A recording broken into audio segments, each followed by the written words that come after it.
اینجا نشسته بودم تو شرکت پرش، بعد منتظر بودیم که یه کاری انجام بدن روی ماشینمون. بعد یکم زیبایی یوهو دیدم، گفتم اینو باهاتون به اشتراک بذارم شما ببینید. نگاه کنید، من اینجا نشسته بودم این عقب پرش رو دیدم. نگاه کنید ببینید چه تکنولوژی داره، چه جوری این عقب پرش اینجوری اومده و گرد شده. واقعا دمش کرد.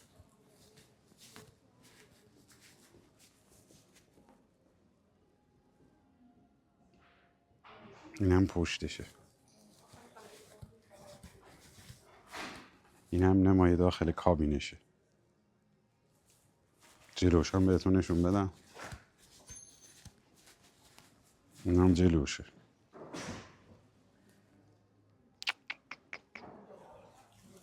آفرین آفرین. یه دونم اینجا گذاشته، اونم خیلی باحاله. اینم یه رنگ دیگه، رنگ خاص. واو چقدر خوشگله. این پشتش هم این رو داره.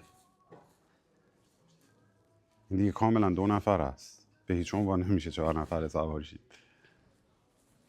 پشتش هم بهتون نشون بدم.